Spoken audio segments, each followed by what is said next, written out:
This is CPE 233, it's lecture 19, example 1.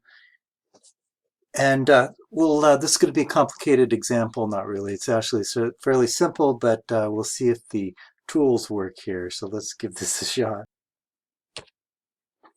So this is going to be an interrupt-driven program, and what we have here is, once again, we're going to connect an external signal to this interrupt, and when the signal is asserted, roughly speaking, it's going to go into interrupt cycle. It's going to execute interrupt service routine, the special subroutine-like code, and exit out of there. And so we're going to be moving into writing interrupt-driven programs, and this is one of the first ones.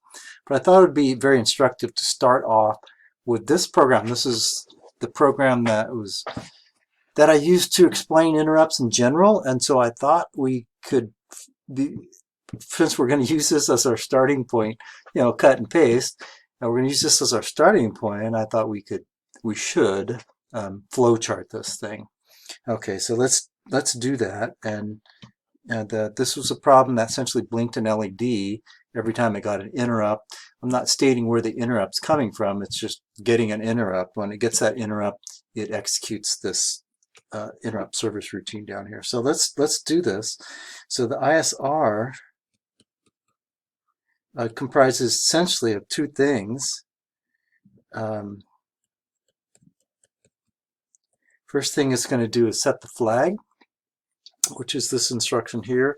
And the next thing it's going to do is, we'll make a box here. The next thing it's going to do is disable the interrupts, and then, I don't know if that's cut off or not, it's going to return. And I'm going to put an M return in there. And so once again, it's an interrupt, but this flowchart here looks just like a normal, how you'd flowchart a subroutine, and so that's good. So we'll go to the main code here, and we'll call this main. And what am I doing here is I'm initializing stuff. And one thing I'm going to do is, I'll put this differently.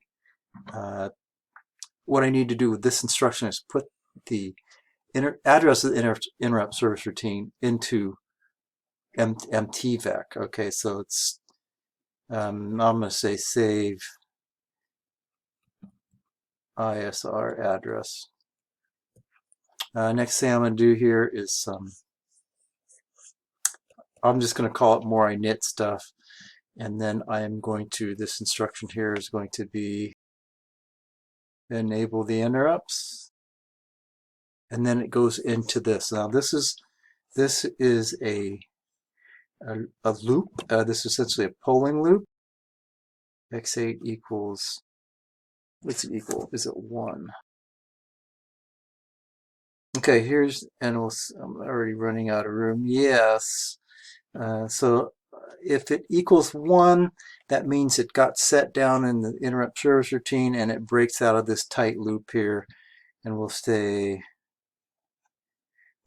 do LED, which is this code right here, and then we're going to say enable interrupts, which is this code, and then we do need to clear flag, and then we're good to return. Okay, standard flowchart for interrupt-driven programs. Look, here's the interrupt right here. It comes in, could come in anytime, but we don't try to figure out where it comes in. We make it look like you're flowcharting a subroutine. Anyway, so we'll move on to the next problem here, and there'll be more room. So this is a problem where every time it gets an interrupt, let's see, blah blah blah blah blah. Anytime it gets an interrupt, it counts them. When the count is less than 128, it turns on the rightmost LED. Otherwise, it leaves it off. Okay, so this is I'm going to try to flowchart this at a fairly high level here, and I don't really need to fill in the details. What I'm going to do here is make the flowchart, and then I'm going to transfer over to an editor and write the code. And the starting point for the code is going to be the the previous code that you just saw. And so let's do this thing, and it's going to look pretty much the same. The ISR is going to be exactly the same. So let's go ahead and do that. ISR, I'm going to set flag. I like using flags in these. And then I'm going to, I'll say mask interrupts. And then I'm going to return. We'll call it the MRET since it's a interrupt service routine. So the main code is going to be up here. There's going to be init stuff. There's a whole bunch of init stuff. We'll worry about that later. But then I'm going to save.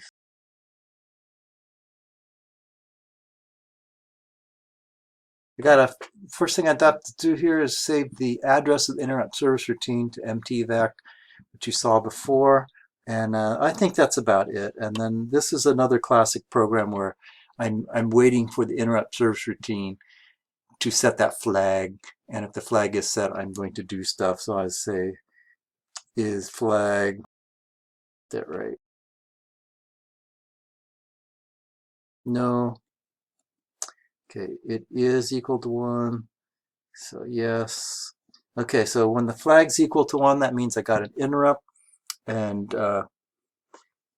let's see, the first thing I'm going to do here is increment the count. It is a counter. And then I'm going to say, just as a trick here, I'm going to AND with 0xFF. Then I don't have to worry about it rolling over. This problem deals with 255, which is obviously 8 bits. What I'm going to do here is just AND that count with FF to clear off any higher order bits. So at that point, I can actually say, look at it. Is count greater than 127? Yes. If it's greater than 127, I'm going to turn off the LED, and then I am going to at that point I could put this down here, clear flag up a little bit more. This is going to be easier to do writing the code. Clear the flag, mask the interrupts, unmask the interrupts. They got masked in the ISR, they're turned off, I need to turn them on. Unmask interrupts, and then I can return to this routine. Okay, so if it is greater than 127, what I'm going to do here is turn on LED, and at that point I can just go down to this code here. Okay, so it's a little bit messy, but I think everything's there. And we're going to use this code. You're not going to see it on the screen. I've copied this down, and I'm going to use it to help me modify that file you saw previously. So let's do that. Wish me luck here. Okay, so here we are in RARS. Now, and the code you see here is just my standard example problem. I actually put this on the cheat sheet. I could figure this out if it, would have probably taken you a half hour. Look, so the reason I give this to you and I cut and paste this is because the programs we write are structured quite similarly, and this is always the excellent starting point. And so we'll go definitely go from there. And so let's crank out in this thing and let's see what we can. So anyway, so let's do the ISR first. ISR was simply a matter of setting the flag.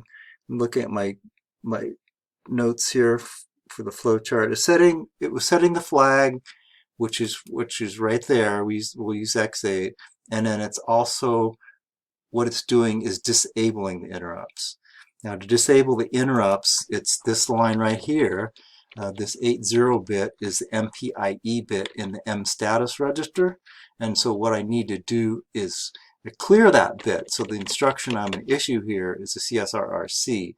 So it's control and status register read and clear. So what is being read is M status, and it's supposedly being written to X0, which ain't going to happen. But what we're really interested in is clearing the bit in M status that is indicated by the value NX9. So as is, this is a fine-looking program. I mean, it's a fine-looking interrupt service routine. Okay, so this is my other code up here, where this is the matter of putting the LED address in a register so I can easily write to it later. But these next two lines of code are the code where I store the address of the interrupt service routine in MTVEC. You got to do that anytime you're using interrupts. That's why it's plopped in the code.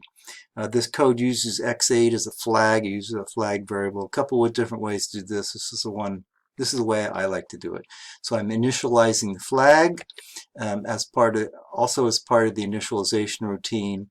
I am going to turn the LEDs off, and so this instruction right here turns the LEDs off. And if we're using on the board, if we're using the board, I shouldn't be turning all the LEDs off. It's better to say, since there's only 16 LEDs, I'll just write 16 of them. Okay, so that's cranking through there. Here we go on the next part of the. I'm looking at my cheat notes here. The next thing the last thing in the initialization phase is these two lines here. These two lines are going to enable the interrupts. And so what I'm doing is I'm specifying the MIE bit. This is the MIE. It's essentially bit 3 in the M status register.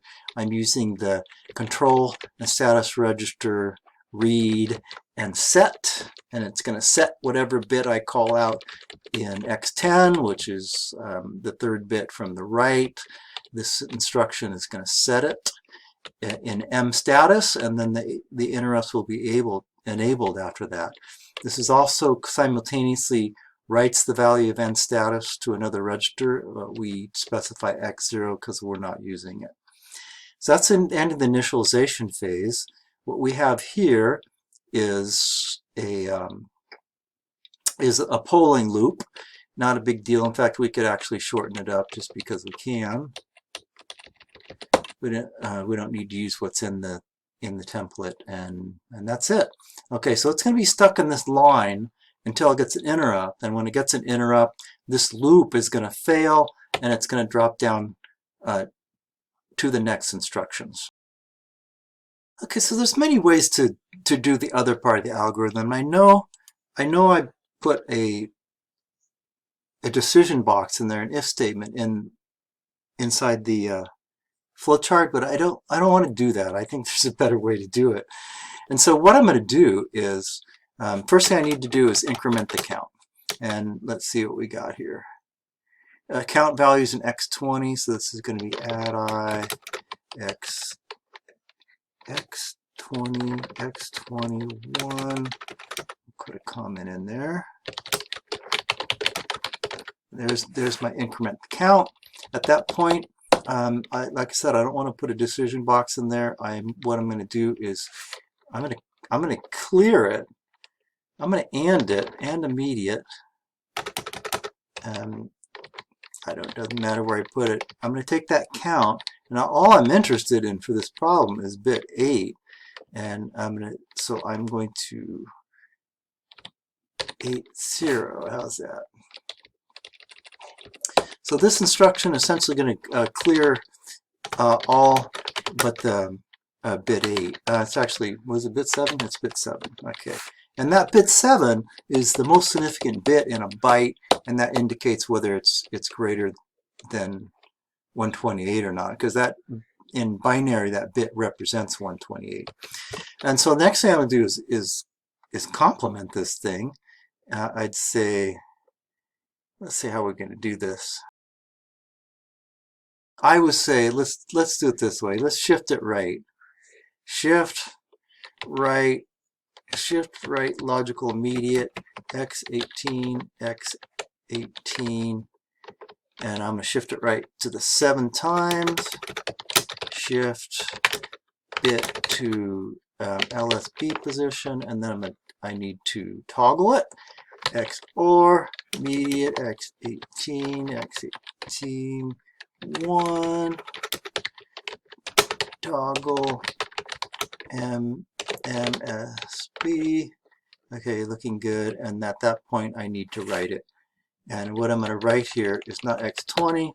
I'm going to write x18, and the x15 is already the right value. Okay, so once again, I did this problem without a decision box, without if else statement as I put in the flowchart, but that's okay. And so I'm essentially done. And next thing I need to do here is I need to clear the flag, which I do here, already done for me, and then I need to re-enable the interrupts, and that's good too. And at that point I can jump back to here. So look, the reality here is the only real thing I did in this problem is these instructions here, and everything else came from the template. Now this works. We don't really do super complicated stuff with interrupts in here, and so this should always be your starting point. Now, one thing is that I use this flag variable here. That's not always the optimal way to do it. Don't feel compelled to do that way. But other than that, I think we're done. And I can't think of anything else on this one. Yes, there are many ways to do it. I know inside I guess I better go back over there. Inside the PowerPoint associated with this, there is a couple more solutions, but this is a viable solution here, and I think we can actually test it. So let's see. We'll make sure it works. Oh, whatever. Where's the error? Line 4. I don't know what's wrong with that. Okay, there's some artifacts in here. The code's okay, but there's artifacts.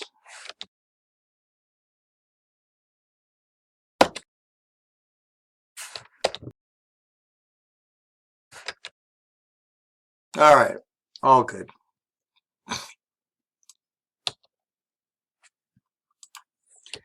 So here we are back in the actual PowerPoint. This is a solution that works also.